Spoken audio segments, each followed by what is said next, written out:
நமக்கு ரொம்ப பிடிச்சவங்க ஏதாவது ஒன்று சொன்னாங்க அப்படின்னா அது நம்ம பிளைண்டாக ஃபாலோ பண்ணுங்கிற அவசியம் இல்லை. நம்ம அம்மாவையும் தான் நமக்கு ரொம்ப பிடிக்கும், நம்ம அப்பாவையும் தான் ரொம்ப பிடிக்கும், சொல்கிற பேச்சு எல்லாமே கேட்குறோமா? கிடையாது இல்லை. நமக்கு ஒரு சில விஷயம் அவங்க சொல்லும்போது கூட இல்லை நீங்கள் தப்பாக சொல்கிறீங்க அப்படின்னு தெரியுதுல்ல. அதே மாதிரி தான் ரியல் லைஃப்லேயும் நமக்குன்னு ஒரு ஹீரோ இருப்பாங்க. அவங்க வந்து ஒரு ஸ்போர்ட்ஸ் மேனாக இருக்கலாம், இல்லை ஒரு சினிமா பர்சனாக இருக்கலாம், யாரோ ஒருத்தங்க அவங்க இருக்காங்க, அவங்க சொன்னால் நான் எல்லாம் கேட்பேன் அப்படிங்கிற மாதிரி யாரையுமே பிளைண்ட்லி ஃபாலோ பண்ணக்கூடாது. ஏன்னா அந்த மாதிரி பிளைண்ட்லி பல வருஷமாக ஃபாலோ பண்ண ஒரு புக்கை வச்சு தான் நம்ம இன்றைக்கி பேசிகிட்டு இருக்கோம், இந்த காமசூத்ரா அப்படின்னு சொல்லிட்டு. ஸோ அதனால இப்போ ஒரு ஹீரோ வந்து நல்லா செம்மையாக இங்கே ஒரு பஞ்ச் டைலாக் பேசுவார், அப்படியே அங்கே போய் ஒரு பானோட ஆடில் கூட நடிப்பார். ஸோ அதனால் அவரை நீ இது ஏன் பண்ணுற அது ஏன் பண்ணுற அப்படிங்கிறது கேட்குறத விட்டுட்டு நம்ம இதில் என்ஜாய் படம்னா என்ஜாய் பண்ணோமா, அதில் இருக்க தவறான விஷயம் இருந்துச்சு அப்போ அந்த படத்துக்கு சப்போர்ட் பண்ணாமல் விட்டோமா, முடிச்சோமா, அடுத்த வேலைக்கு போனோமா அப்படின்னு இருக்கிறது தான் பெஸ்ட்டு. ஏன்னா இப்போ முக்கியமாக இந்த காமசூத்ரா அப்படிங்கிற இந்த புக்கை காலங்காலமாக எப்படி மார்க்கெட் பண்ணியிருக்காங்க, இந்த ஃபேமிலி யூனியனுக்கு வந்து செம்மையான இம்பார்ட்டண்ட்டான புக் அப்படின்னு சொல்லி இதை வந்து சொல்லியிருக்காங்க. எனக்கு தெரிஞ்சு இது எங்கள் பாட்டி படித்தாலே செம்ம காண்டாயிடுவாங்க, எபண்டா இது எழுதுனது அப்படின்னு போயிடுவாங்கன்னு நினைக்கிறேன். ஏன்னா இதில் வேறு அவ்வளோ காண்டாகிற விஷயங்கள் அத்தனை இருக்குது.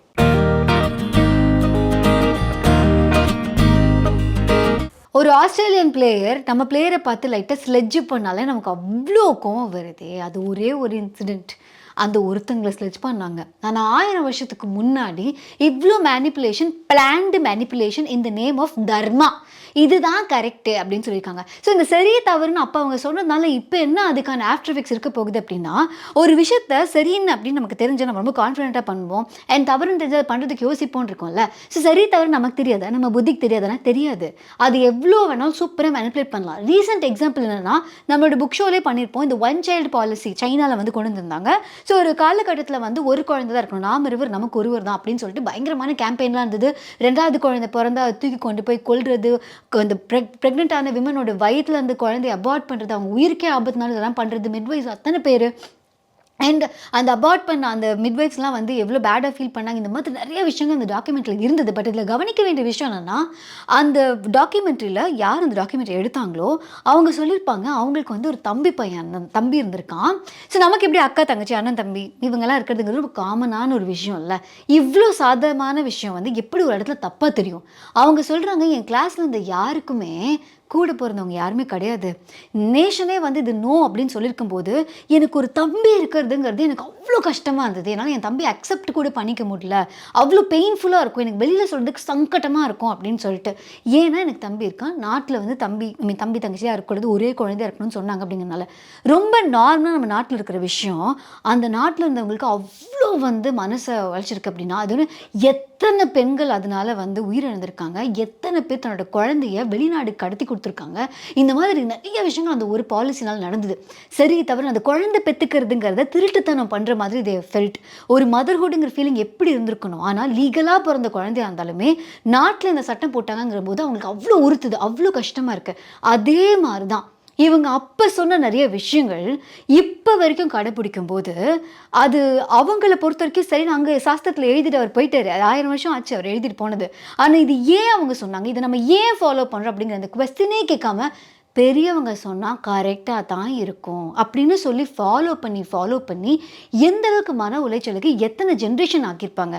இந்த ஜென்ரேஷனில் பெண்களுக்காக பேசுகிற ஃபெமினிஸ்ட் அப்படிங்கிற மாதிரிலாம் இல்லாமல் யோசிச்சு பார்த்தா நம்ம அம்மாவோ நம்ம பாட்டியோ யாரோ ஒருத்தங்க கண்டிப்பாக இதனால எவ்வளோ எஃபெக்ட் ஆகிறதுக்கான வாய்ப்புகள் இருக்குது. ஃபோர்ஸ்டு செக்ஸ், கல்யாணமாகி அந்த பொண்ணுக்கு நோ சொல்கிறா அப்படின்னா அவள் அப்படி தாண்டா சொல்லுவா, நீ தாண்டா அதை பண்ணணும் அப்படின்னு சொல்கிறதே முதல்ல தப்பான விஷயம். இந்த இடத்துல ஒரு கான்வர்சேஷன் இருக்க வேண்டாமா. இதில் வந்து இன்டாக்சிகேஷன் வேறு சொல்லியிருக்காங்க. அதாவது நீங்கள் ஒரு பொண்ணை உஷார் பண்ணிட்டீங்க, அந்த பொண்ணு வந்து நல்லா பேசுகிறா, எல்லாமே ஓகேங்க, கல்யாணத்துக்கு ஒத்துக்கலைன்னா என்ன பண்ணணும், வேணாம் தானே சொல்லணும். கல்யாணத்துக்கு ஒத்துக்கலைன்னா லிஸ்ட் ஆஃப் த விஷயம் சொல்லியிருக்காங்க, நீங்கள் இது பண்ணுங்கள், இது இல்லைன்னா இது இல்லைன்னா இது. அதில் என்னென்னலாம் இருக்குன்னா அந்த பொண்ணுக்கு ஆள் வச்சு போய் அவள் சாப்பிட்றதுலையோ இதில் ஒன்று கலந்துருங்க. அவங்க அந்த மயக்கத்தில் இருக்கும்போது அந்த பொண்ணை கொண்டு வந்து முதல்ல மேட்ரை முடிச்சிடுங்க. அதுக்கப்புறமா பிராமண வீட்டில் இருந்து ஒரு ஃபயரை கொண்டு வந்து வச்சு அங்கே கல்யாணம் பண்ணிடுங்க அப்படின்னு சொல்கிறாங்க. இது ஒன் ஆஃப் தி ஆப்ஷன்ஸ். ஓகேவா? இது எப்படி ஒரு ஆப்ஷனா தர்மத்தில் எப்படி எழுதலாம், how does it make it a dharma அப்படிங்கிறது எனக்கு சத்தியமாக புரியல. இந்த மாதிரி ஒரு சில விஷயங்கள். இன்னொன்று, சப்போஸ் நீங்கள் வந்து செக்ஷுவல் இன்டர்கோர்ஸில் இருக்கும்போது 2 பேரும் வந்து ஈடுபட்டு இருக்கும்போது அந்த ஆண் வந்து டயர்ட் ஆகிட்டாரு, ஆனால் வந்து இன்னும் கம்ப்ளீஷன் முடியலை அப்படின்னா இந்த பொண்ணு என்ன பண்ணுமா, அவர்கிட்ட கேட்கணுமா பெர்மிஷன். எதுக்கு அப்படின்னா, நீங்கள் டயர்ட் ஆகிட்டீங்க, நான் வேணால் கொஞ்சம் உங்களை மாதிரி கொஞ்சம் டாமினண்ட்டாக கொண்டாடுறேன். அதாவது ஒரு பெட்டில் ஒரு பொண்ணு டாமினண்ட்டாக இருக்கணும்னா அதுக்கு வந்து அங்கே அவருடைய பெர்மிஷன் வேணும். அவரோட ஈகோ ஹர்ட் ஆகிடக்கூடாது. ஸோ அதை பொறுத்து தான் அவங்க இது பண்ணணும் அப்படிங்கிறத ஒரு ரூலாக போடுறதுங்கிறது எந்த விதத்தில் கைட் டு மெரைட்டல் லைஃப். இந்த நகத்தை வச்சு கோடு போடுறது, பல்ல வச்சு கடிக்கிறது, இந்த மாதிரியான மார்க்லாம் வந்து அதுவும் நீங்கள் யார் மேலே அந்த மார்க் வைக்கலாம், யார் மேலே வைக்கக்கூடாது. கல்யாணம் ஆன பெண்கள் மேலே அந்த மாதிரி மார்க் பெருசாக வைக்கக்கூடாது. அப்போ நீங்கள் மற்றவங்களோடையும் பண்ணுவீங்க. மற்றவங்களோட பண்ணும்போது எங்கே வேணாலும் மார்க் வைக்கலாம். அந்த மார்க் எதுக்குங்கிறதுக்கு ஒரு ஜஸ்டிஃபிகேஷன் வேறு. என்ன தெரியுமா, இவங்க வந்து ஊர் விட்டு போகிறாங்க, இல்லை வந்து ரொம்ப நாள் இருக்க மாட்டாங்க அப்படின்னா அந்த பொண்ணு அந்த மார்க்கை பார்த்து பார்த்து ஏங்கணுமா. அடடே what a lover we hate அப்படின்னு சொல்லி அந்த பொண்ணு ஏங்கணுமா. சத்தியமாக எனக்கு அப்படி இருக்குன்னு தோணலை. மார்க் போட்டிருக்கான், அப்போ இது அவனோட ஆள் இல்லை, ஐ மீன் நம்ம ஆள் கிடையாது, நம்ம உஷார் பண்ண முடியாது, வேற ஒருத்தனோட ஆள் அப்படின்னு பார்க்கறதுக்காகவே அது இருக்கும் அப்படிங்கிற மாதிரி தான் வந்து எனக்கு தோணுது. I don't believe in these guys now. And இன்னொன்று, அதாவது வெவ்வேறு செக்ஷுவல் இன்டர்கோர்ஸ்க்கு ஒரு பேர்லாம் வச்சுருக்காங்க. அதாவது 2 பேரும் பிடிச்சு பண்ணால் ஒன்று, அப்போ பிடிக்காமல் பண்ணான்னு அங்கே ஒன்று இருக்கணும்ல, அப்போ அதுக்கு பேர் ரேப்புன்னு ஒன்று இருக்கணும்ல. அப்படி ஒன்று இந்த புக்கில் கிடையவே கிடையாது. There is no rape. அது எப்படி ஒரு செக்ஷுவல் இதை பற்றி ஒரு புக்கு எழுதியிருக்காங்க, ஒரு பெண்ணுக்கு சம்மந்தமே இல்லாமல் கன்சென்ட் இல்லாமல் ஒரு இது நடக்குது அப்படின்னா அதுக்கு ஒரு வேர்டாவது இருக்கணும்ல. அப்படி ஒன்று கிடையவே கிடையாது. ஏன்னா அந்த பொண்ணுக்கு நீங்கள் ஏதாவது இந்த ட்ரிங்க்ஸ் மாதிரி ஏதாவது ஒன்று கொடுக்கலாம், அது எப்படியாவது சமாதானப்படுத்தி நீங்கள் கொடுக்க வைக்கலாம். அவள் நோ தான் சொல்லுவா, சொன்னாலும் நீங்கள் அது எப்படியாவது ஒன்று பண்ணலாம். இப்படிலாம் பண்ணி அதுக்கப்புறம் நீங்கள் அடிக்கலாம், வதைக்கலாம், எல்லாமே பண்ணலாங்க. இந்த மாதிரிலாம் பண்ணி பட் கொல்லாமல் பார்த்துக்கோங்க. ஸோ இதெல்லாம் பண்ணி நீங்கள் வந்து மேட்ரு பண்ணுங்கிறது உங்கள் கோல். அப்படிங்கும்போது அது ஒவ்வொன்றுக்கும் பேர் வேறு வச்சுருக்காங்க. இதில் இப்போ வந்து ஒரே ஒருத்தர் வந்து நிறைய பெண்களோட என்ஜாய் பண்ணுறாரு அப்படின்னா அதுக்கு ஒரு பேர் வேறு இருக்குது. இல்லை ஒரே பெண்ணை நிறைய பேர் என்ஜாய் பண்ணுவாங்களா, இது எல்லாமே என்ஜாய்மெண்ட் தான். அவங்களோட வந்து தே மேக்கிங் லவ் எல்லாம் கிடையாது, enjoying women only. Okay, so அப்படியே ஒரு பொண்ணோட நிறைய பேர் வந்து என்ஜாய் பண்ணுறாங்க அப்படின்னா அதில் ஒருத்தர் வந்து அவரோட கனவுலாக இருக்கலாம், மற்றவங்களாம் கணவருக்கு தெரிஞ்சவங்களாக இருக்கலாம். சீரியஸ்லி அதில் ஒருத்தங்க வந்து அந்த பொண்ணோட கையை பிடிச்சிப்பாங்களாம், 2 பேரும் காலை பிடிச்சிப்பாங்களாம், மீதி இருக்கவங்களாம் அட் அ டயத்தில் வந்து எல்லாத்தையும் என்ஜாய் பண்ணுவாங்க. இதுக்கு பேர் ரேப்பு தானே. பட் இதை வந்து ஒரு ஃபார்ம் ஆஃப் செக்ஸ்ன்னு எழுதினா கோவம் வருமா வராதா? ஸோ அப்போ இருந்து இப்போ நம்ம நிறைய டெவலப் ஆகிட்டோம் அப்படின்னு நம்ம சொன்னாலும் கூட இப்போவுமே ஒரு பொண்ணு ஒரு விஷயத்தை பண்ணுறதுக்கும் ஒரு பையன் ஒரு விஷயத்தை பண்ணுறதுக்கும் பார்க்குற விதத்தில் அவ்வளோ வேறுபாடு. இன்ன வரைக்கும் என்ன, உன்னோட கமெண்ட் செக்ஷனில் எவனா ஒருத்தன் கேவலமாக கமெண்ட் பண்ணுறானா, உனக்கு கேவலமாக மெசேஜ் பண்ணுறானா, அப்போ நீ அவனை பிளாக் பண்ணிவிடு அப்படிங்கிறது எப்படி ஒரு சஜஷன்? அது எப்படி இருக்குன்னா, அவன் தொடையை பார்க்குறானா நீ ஃபுல் பேண்ட் போடு, அவன் உனக்கு இதை பார்க்குறானா நீ அந்த இடத்துல ஷால் போடு. அதாவது மார்பகத்தை கவர் பண்ணாத நிலைமையிலேருந்து ஆரம்பித்து இப்போது ஷால் எடுத்து பின் பண்ணு அப்படின்னு சொல்லி இப்போ வரைக்கும் ஒரு பொண்ணை எப்படி ட்ரெஸ் பண்ணும் அப்படிங்கிறதுக்கு 1008 கண்டிஷன்ஸ் இருக்குது. இது ஏன் அந்த கண்டிஷன்ஸ் வருது அப்படிங்கிறது நோக்கி அப்படியே ட்ராவல் பண்ணி போய் பார்த்தா எனக்கு இவ்வளோ தான் தோணுது. அதாவது இப்போ நம்ம பொருட்களை கஸ்டமைஸ் பண்ணி வாங்குகிறோம், அந்த காலத்துலேருந்து இப்போ வரைக்குமே பெண்களை தனக்கேற்ற மாதிரி கஸ்டமைஸ் பண்ணுறதுக்கு ரூல்ஸ் அண்ட் ரெகுலேஷன்ஸ் போடப்பட்ட மாதிரி தான் இந்த புக்கில் இருந்தே இருக்குது. அண்ட் இந்த ரூல்ஸ் அண்ட் ரெகுலேஷன்ஸை ஃபாலோ பண்ணுறவங்கலாம் நல்ல பொண்ணுங்க, அதை ஃபாலோ பண்ணலன்னா கெட்ட பொண்ணுங்க, அவ்வளோதான். இப்போது நான் வந்து ஒன் ஆஃப் த ஒய்ஃப்ஸாக இருந்தேன்னா நான் இன்னொரு ஒய்ஃபை பற்றி கணவர்கிட்ட போய் கம்ப்ளைண்ட் பண்ணக்கூடாதான். தட் இஸ் நாட் ஈவன் ஓகேவா. ஒருத்தங்களை பற்றி எதுவுமே தப்பாக பேசக்கூடாதான். அந்த கணவர்கிட்ட எனக்கு ஒரு பிரச்சனைன்னா கூட போய் கேட்கக்கூடாது. மற்ற ஏதாவது ஒய்ஃப் வந்து என்னை இல் ட்ரீட் பண்ணுறாங்கன்னா அதையும் நான் போய் சொல்லக்கூடாதுங்கிறத ஒரு ரூல் புக்கில் போட்டால் அப்போ அந்த இடத்துல அந்த பொண்ணு என்ன சஃபர் பண்ணியிருப்பாங்க? இந்த பொண்ணு யாராக வேணாலும் இருக்கலாம்.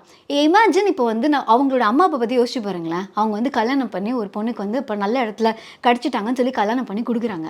கல்யாணம் பண்ணி கொடுக்குறதுல அவர் இன்னொரு எக்ஸ்ட்ரா ஒய்ஃப்லாம் வச்சுருக்காரு. ஓகே, அது காமன் தான், எல்லாருமே அப்போ வந்து அந்த காலத்தில் அப்படி தான் இருந்தது. That is all understandable. ஆனால் இவ்வளோ பண்ணதுக்கப்புறம் இவர் தான் வந்து பிடிக்காத பொண்டாட்டின்னு ஒரு ஒதுக்கி வைக்கிறாருன்னு வச்சுக்கோங்களேன். இப்போ அந்த பொண்ணோட ஒரே வேலை அவர் வந்து மற்ற பொண்ணுங்களோட சந்தோஷமாக இருக்கணும், புதுசாக அவருக்கு ஏதாவது பொண்ணு வேணும் அதை வந்து உஷார் பண்ணி கொடுக்கணும், இதுதான் இவங்களோட வேலையாக இருக்குது அப்படின்னா இதை பெற்றவங்களுக்கு எப்படி இருக்கும்? அண்ட் இந்த அம்மா நம்மளோட தாத்தா பாட்டியா யார் எந்த பாட்டியாக வேணாலும் இருக்கலாமே, நம்ம யாரோட பாட்டியாக வேணாலும் இருக்கலாமே. somebody has gone through this, lived through this அப்படிங்கிறது நினைக்கிறதுக்கே எவ்வளோ கஷ்டமாக இருக்குது. இதெல்லாம் தாண்டி இப்போ வரலாம் அப்படின்னு பார்த்தா இப்போவும் ஏதாவது ஒரு பையன் மற்ற பொண்ணுங்கிட்ட நல்லா பேசுகிறான், அவனை வந்து நல்லா ட்ரீட் பண்ணுறான், அந்த பொண்ணுக்கு சப்போர்ட் பண்ணி பேசுகிறான்னா அவனை கேவலப்படுத்துறது. தன்னோட அம்மா பேச்சை கேட்குறான், அம்மாவுக்கு மரியாதை கொடுக்கணும், அம்மா பையன் அப்படின்னு அவனை சொல்லிடுறது. இல்லை ஒய்ஃப் சொல்கிறதுன்னா ஒய்ஃப் சொல்கிறத போய் கேட்குறான். என்ன ஸோ எவனாவது ஒருத்தன் இதுலேருந்து பிரேக் பண்ணி வெளியில் வரணும்னு நினச்சான்னா அவனை கொச்சப்படுத்துறதுக்கு ரெஸ்ட் ஆஃப் த எல்லாருமே ரெடியாக இருக்காங்க. ஸோ அது கோடி கணக்கில் செலவு பண்ணி ஒரு படம் பண்ணுறதுக்கும் ரெடியாக இருக்காங்க. அதை ப்ரொடியூஸ் பண்ணுறதுக்கும் ஆட்கள் இருக்காங்க. செலிப்ரேட் பண்ணுறதுக்கும் மக்கள் இருக்காங்க. எந்த படத்தையும் என்ஜாய் பண்ணக்கூடாது, அதோட காமெடியை ரசிக்கக்கூடாது அப்படிலாம் கிடையாது. காமெடியை ரசிக்கலாம், ஆனால் ஒரு செகண்ட் யோசிச்சு பார்க்க வேணாம் இதில் அவங்க என்ன சொல்ல வராங்க அப்படிங்கிறத யோசித்து பார்க்கறதுக்கான அந்த ஒரு திறமை நமக்கு இல்லை அப்படின்னு நினச்சி தான் நிறையா திரைப்படங்கள் எடுக்கப்படுது. அது நம்ம ஆமாம் அப்படின்னு ஒத்துக்கிற விதமாக அதோட பாக்ஸ் ஆஃபீஸும் இருக்குது. பார்த்தோன்னே ஒரு சில விஷயம் தப்பாக தெரியாது. ஏன்னா காலங்காலமாக அது சரின்னு சொல்லப்பட்டதுனால அதில் இது தப்பாக இருக்குங்க அப்படின்னு சொல்கிறதுக்கே யாரோ ஒருத்தங்க எக்ஸ்டர்னலாக தேவைப்படுது. ஆனால் ஒரு சினிமா இண்டஸ்ட்ரியிலையோ இந்த மாதிரி இடத்துல ரெஸ்பான்சிபிள் பொசிஷனில் இருக்கிற ஒருத்தங்க அவங்களும் இந்த மாதிரியான படங்களை ஆதரிக்கும் போது இவ்வளோ பெரிய ஆட்களுக்கு ரெஸ்பான்சிபிலிட்டி ஜாஸ்தி. அவங்களும் என்ன மாதிரி கண்மூடித்தனமாக அந்த படத்தை என்ஜாய் பண்ணுறதை விட்டுட்டு அதில் ஆக்சுவலி சொல்லப்படுற விஷயங்கள் இந்த அளவுக்கு நியாயம் இல்லை இருக்குது அப்படிங்கிறத பார்க்கக்கூடிய ஒரு இடத்துல இருக்காங்க அப்படின்னு நான் நம்புகிறேன். பட் சினிமா இண்டஸ்ட்ரியுமே தாண்டி ஒரு புக்கில் இவ்வளோ கொச்சையாக பெண்கள் பற்றி எழுதியிருக்காங்க. அதாவது பொண்ணு இப்படி இருந்தால் கல்யாணம் பண்ணிக்கூடாது, இந்த பொண்ணோட அது பண்ணக்கூடாது, இந்த பொண்ணு இப்படி, அந்த பொண்ணுக்கு என்ன வேணும்னு இதில் ஒன்றுமே இல்லை. அப்படி இருக்கிற இந்த புக்கு 1000 வருஷமாக பப்ளிசைஸ் ஆகிட்டுருக்கு அப்படின்னா எந்த விதத்தில் இது நியாயம்? அதாவது ஹிந்துக்கு எதிராக ஒரு விஷயம் பேசுகிறாங்களா, அந்த புக்கு பேன் பண்ணுங்கள். இந்த படத்தில் இது பேசுகிறீங்களா, அந்த படத்தை பேன் பண்ணுங்கள். இதை அப்படி பண்ணுங்கள் இப்படி பண்ணுங்கன்னு அவ்வளோ சொல்கிறாங்களே. இவ்வளோ கொச்சையாக இருக்க ஒரு புக்கை மெரிட்டல் லைஃப்க்கான ஒரு கைடன்ஸ் அப்படின்னு சொல்லி மார்க்கெட் பண்ணி இப்போ வரைக்கும் பப்ளிஷ் பண்ணிகிட்டு இருக்காங்க அப்படின்னா இது எந்த விதத்தில் நியாயமாகப்படுது? அப்போது இந்த மாதிரி நேரத்தில் ஒரு பொண்ணு குரல் கொடுக்குறான்னா நீ ஃபெமினிஸ்ட் அப்படின்னா யாருமே கொடுக்காத குரல் நானும் கொடுக்கக்கூடாதுன்னா என்னை பாதிக்குது, நான் கொடுக்குறேன், உங்களை பாதிச்சா நீங்கள் கொடுங்க, அப்போ தானே பண்ணுவோம். ஒரு ரோட்டில் நாயோ பூனையோ அடிபட்டு இருக்கு அப்படின்னா எல்லாரும் போய் அதை நம்ம பார்க்கறது இல்லை. ஏன்னா நமக்கு அது காயம் கிடையாது. ஒரு சில பேருக்கு மட்டுமே தான் உறுத்துது, அவங்க இறங்கி அதை பண்ணுறாங்க. அந்த மாதிரி இருக்கிறதுனால தான் இன்னும் கொஞ்சமாவது அந்த ஹியூமனிட்டி இருக்குன்னு நான் நம்புகிறேன். அதே மாதிரி தான் இதுவுமே உங்களை ஒரு விஷயம் பாதர் பண்ணல அப்படிங்கும்போது அதை நீங்கள் பார்த்துட்டு சும்மா இருக்கிறது அப்படிங்கிறது உங்கள் சாய்ஸ். ஆனால் அதை தாண்டி வர்றது தானே ஒரிஜினல் ஹீரோயிசம். அதுதானே ஆக்சுவலி தேவை. ஸோ இதை தாண்டி வர ஆக்சுவலி ஒவ்வொரு ஆணுக்குமே நம்ம இங்கே பாராட்டு கொடுத்தே தான் ஆகணும். ஏன்னா நீ பண்ணுறது சரிதான் அப்படின்னு சொல்லி காலங்காலமாக சொல்லியிருக்காங்க. அந்த கம்ஃபர்ட் ஜோனில் ஜாலியாக இருந்துக்கலாம். அதை தாண்டி கரெக்டு இது எல்லாமே எனக்கு ப்ளஸ்ஸாக இருக்குது, ஆனால் இதனால மற்றவங்களுக்கு ஒரு கெடுதல் ஏற்படுது, ஐ வாண்ட் டு சேஞ்ச் அப்படின்னு முடிவெடுக்கிற ஒவ்வொரு ஆணுக்கும் தானே நீங்கள் சப்போர்ட் பண்ணி ஆகணும். ஆல் செட் அண்ட் டன் இது ரொம்ப ரொம்ப நேச்சுரல் தான். நம்ம காலங்காலமாக இது இப்படி தான் அப்படி தான் அப்படின்னு சொல்லியிருக்கும் போது நமக்கு அப்படி தான் தாட் ப்ராசஸ் போகும். இந்த புக்கில் சொல்லியிருக்க மாதிரி போல்டாக பேசுகிறாங்க, நல்லா பேசுகிறாங்கன்னா ஈஸியாக உஷாராயிடுவாங்க அப்படின்னு உங்களுக்கு தோணலாம். தவறான விஷயம். ஓகேவா, எனக்கு பேச பிடிக்கும், நான் பேசுவேன். இன்னொன்று, இந்த மாதிரி ட்ரெஸ் பண்ணியிருக்காங்க, அந்த மாதிரி ட்ரெஸ் பண்ணி they're ready for sex, they are not. இன்னொன்று, நோ மீன்ஸ் நோ தான். இதில் போட்டுக்கு மாதிரி நோ தான் சொல்லுவாங்க. ஏன்னா நோ சொன்னால் தான் நல்ல பொண்ணு. அப்புறம் தான் இது நோ. தலை என்ன சொல்லியிருக்காரு, நோ மீன்ஸ் நோ. அந்த விதத்தில் அவர் கரெக்டாக சொல்லியிருக்காரு. ஸோ அதனால் அதுவும் அப்படி தான் நம்ம ஃபாலோ பண்ணி ஆகணும். ஸோ இது எல்லாத்தையும் வச்சு பார்க்கும்போது இந்த ரூல்ஸ் அண்ட் ரெகுலேஷன்ஸ் இதெல்லாம் அப்போ ஒர்க் அவுட் ஆனதே தப்பு. அதுவும் ஒர்க் அவுட் ஆச்சா, அப்போ எந்த மாதிரியான எதிர்ப்பு இருந்தது அதெல்லாம் டாக்குமெண்ட் பண்ணியிருக்காங்களா, அதெல்லாம் எனக்கு தெரியல. பட் இந்த காலகட்டத்தில் அப்போ அவங்க சொன்ன விஷயங்கள் இன்னுமே உங்களுக்கு நேச்சுரலி வரலாம். ஆனால் அது வரும்போது இதுக்கு நம்ம தப்பான தாட், இது அவங்க சொன்னதுனால நமக்கு வந்திருக்கு, இது சரியா தவிர அப்படிங்கிற அந்த பிரித்து பார்க்குற பக்குவம் நமக்கு இருக்கணும். அதுதான் மெச்சூரிட்டி. இந்த மாதிரி படம் எடுத்தா, இந்த மாதிரி புக் எழுந்தா, இந்த டயலாக் வச்சா, பூமருங்கிற ஒரு வார்த்தையை யூஸ் பண்ணா, இந்த பர்டிகுலர் விஷயத்தை நம்ம 4 பொண்ணுங்களை கிண்டல் பண்ணா, அவங்கள அப்ஜெக்டிஃபை பண்ணா, அது கெட்ட வார்த்தையை திட்டி ஒரு பாட்டு எழுதினா, இல்லை இந்த மாதிரி பசங்களை தப்பாக காமிச்சா, இந்த மாதிரி பையனை ஹீரோவை காமிச்சா, 5 மணிக்கு எழுந்துக்கிறவன் தான் ஹீரோன்னு யாரும் காமிக்க போகிறது இல்லை. 8 மணிக்கு எழுந்துப்பான், இல்லை 10 மணிக்கு எழுந்துப்பான், அவனுக்கு வேலை கிடையாது, பல் தேய்க்க மாட்டான், இப்படி தான் ஒருத்தன் இருப்பான், கேஷுவலாக இருப்பான், வாழ்க்கையில் பிடிப்பு இல்லாமல் இருப்பான், இப்படிங்கிறவனை தான் ஒரு ஹீரோவை காமிச்சுவாங்க. ஏன்னா அவங்க அப்படி தான் மக்கள் நிறைய பேர் இருக்காங்க அப்படின்னு நினச்சி தான் அவங்க எடுக்கிறாங்க. Cinema is a pure business. So இந்த மாதிரி விஷயங்களும் நிறைய பிஸ்னஸாக தான் பண்ணப்படுது. ஆனால் இந்த படம் பண்ணுறவங்க இல்லை புக்கு எழுதுகிறவங்க இந்த பாப்புலேஷன் ரொம்ப கம்மி. இதை கன்சியூம் பண்ணக்கூடிய மக்கள் தான் ரொம்ப ஜாஸ்தி. ஸோ அவங்கள நீங்கள் இதை பண்ணாதீங்க அதை பண்ணாதீங்கன்னு சொல்கிறத தாண்டி அவங்க அப்படி தாங்க எடுப்பாங்க. நம்ம அதை கன்சியூம் பண்ணும்போது நீ நினச்ச மாதிரி முட்டாள் நான் கிடையாது, நீ என்ன வேணாலும் எடுப்ப, அதை நான் பார்ப்பேன் அப்படின்னு நினைக்காதீங்கங்கிற அந்த பகுத்தறிவு மக்களான நமக்கு தான் இருக்கணும். நம்ம என்ன பார்க்கணும், எதை நம்பணுங்கிறது நம்மளோட முடிவாக தான் இருக்கணும். நம்ம என்ன ட்ரெஸ் பண்ணுறோம், என்ன எப்படி பேசணும், எல்லாமே வந்து நம்மளோட முடிவாக தான் இருக்கணும். இது நீ பண்ணா அப்படி நினச்சிடுவாங்கங்கிறதுக்காக நம்ம ஒரு விஷயத்தை நடத்துறதுங்கிறது ரொம்ப தப்பு. அண்ட் அப்படி காலங்காலமாக இப்படி பேசினா மக்களுக்கு பிடிக்கும், இந்த வார்த்தை யூஸ் பண்ணால் பிடிக்கும், ஹீரோவை வேலையில்லா பட்டதாரியாக காமிச்சாதான் அவங்களுக்கு பிடிக்கும், அப்போ தான் எல்லாரும் செலிப்ரேட் பண்ணுவாங்க அப்படிங்கிறதுக்காக அவங்க படம் எடுத்துகிட்டு நிம்மதியாக கோடிக்கணக்கில் சம்பாதிச்சுட்டு அடுத்தடுத்த லெவலுக்கு போயிடுவாங்க. இங்கே நம்ம வேலையில் பட்டதாரியாக சும்மா கால் மேலே கால் போட்டு உட்காந்து தான் பேசிகிட்டு இருக்க முடியுமே தவிர அதை தாண்டி ஒன்றும் பண்ண முடியாது. ஸோ இது நேச்சுரல் தான். நம்ம அதை பார்த்தோன்னே வா நம்மள மாதிரி ஒருத்தங்க ஸ்க்ரீனில் இருக்காங்கடா அப்படின்னு தோன்றது நேச்சுரல் தான். பட் அதை தாண்டி நம்ம வாழ்க்கையில் நம்ம முன்னேறணும் அப்படின்னு நினச்சா இந்த மாதிரி என்ன மாதிரி பாடம் பார்க்குறோம், எந்த மாதிரி புக் படிக்கிறோம், எந்த மாதிரி விஷயம் கேட்குறோம், எந்த மாதிரியான மக்களோடு இருக்கிறோம், எந்த தாட்டை நான் என்டர்டெயின் பண்ணுறேன், எந்த தாட்டை நான் வந்து நம்ப மாட்டேங்கிறேன், நான் சுற்றி இருக்கவங்களை எப்படி ட்ரீட் பண்ணுறேன். தக் லைஃப் கேட்க நல்லா தான் இருக்குது. ஆனால் மக்களோட பாசமாக பேசுறது, அவங்க ஒரு விஷயம் நம்மளை ஹர்ட் பண்ணிட்டாங்கன்னா அதை இக்னோர் பண்ணிட்டு போகிறது தான் ஆக்சுவல் தகு. அதுக்கு நான் செம்மையான ரிப்ளை கொடுக்குறேன் பாரு அப்படின்னு சொல்லிட்டு ஒரு ஒன் வேர்டில் ஒன்று சொல்கிறது, இல்லை ஒரு கெட்ட வார்த்தை பேச, it's not very attractive. Personally நான் சொல்கிறேன், எனக்கு இது வரைக்கும் வாழ்க்கையில் பிடித்த நபர்கள் எல்லாருமே மற்ற மனுஷங்களை நம்ப தெரிஞ்சவங்கள, மதிக்க தெரிஞ்சவங்க தான் இருக்கிறதுலே பயங்கர அட்ராக்டிவாக இருந்திருக்காங்களே தவிர அவங்க என்ன வண்டி வச்சுருக்காங்க, அவங்க என்ன படிச்சிருக்காங்க, அவங்க என்ன படம் பண்ணியிருக்காங்க, இதெல்லாம் வந்து it's not at all attractive. Original attractive quotient யாருக்காக இருந்தாலுமே நம்ம அம்மாவெல்லாம் பார்க்கும்போது தோணியிருக்கா, எப்படி தான் இந்த அம்மா நமக்கு அழகாக தெரியுது அப்படின்னு நம்ம யோசிக்கிறதுக்கான காரணம் அவங்க நமக்கு கொடுத்தது எல்லாமே வந்து ஒரு ஹியூமன் பீயிங்காக நம்மளை ட்ரீட் பண்ணுது. நம்ம அவங்கள ஒரு ஹியூமன் பீயிங்காக தான் பார்க்கணும் தவிர அது தவிர நம்ம அவங்களை எதுவுமே பார்க்க போகிறது இல்லை. அவங்க இது பண்ணால் பிடிக்கும், அது பண்ணால் பிடிக்கும்னு நமக்கு எதுவுமே கிடையாது. அந்த ஒரு அன்கண்டிஷனல் லவ் எப்போ வரும் அப்படின்னா அந்த எக்ஸ்பெக்டேஷன்ஸ் அப்படி வந்து இல்லாமல் இருக்கும்போது தான் வரும். ஸோ இதை தாண்டி ஒரு ஹீரோவை ஆன் ஸ்க்ரீனில் பார்த்துட்டோ, இல்லை வந்து ஒரு புக்கில் இருக்கிற ஒரு ஃபிக்ஷனல் கேரக்டர் பார்த்துட்டோ, இதுதான் வாழ்க்கை, இப்படி அவங்க கொடுத்துட்டாங்க, இப்படி நம்ம இருக்கணும்னு நம்ம ஆசைப்படும் போது அவங்க அடுத்தடுத்த லெவல் போவாங்க.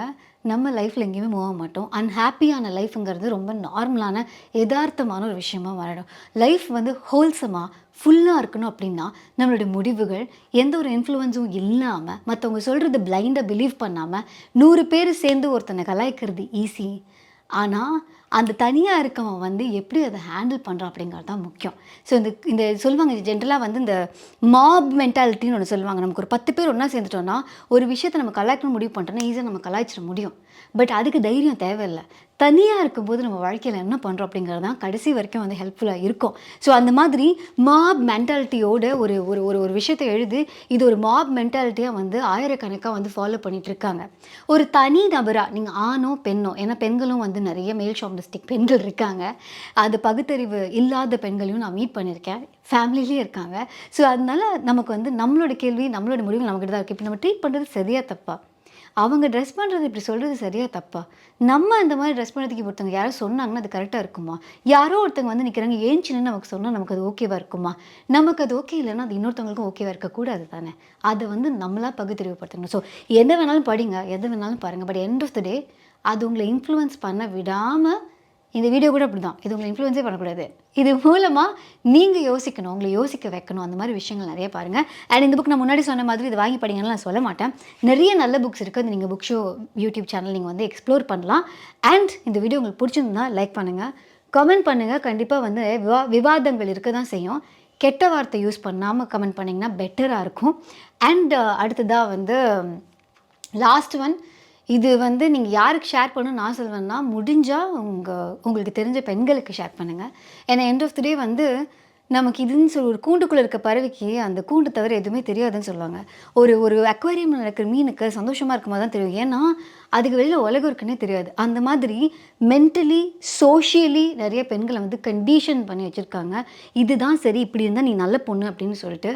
உங்களுக்கு பிடிச்ச மாதிரி இருக்கிறது ரொம்ப இம்பார்ட்டண்ட் அப்படிங்கிறதுனால நீங்கள் இதை பெண்களுக்கு ஷேர் பண்ணிங்கன்னா I'll be the most happiest person on earth. So thank you so much for watching. அப்புறம் வேறு எதாவது சொல்லணுமா?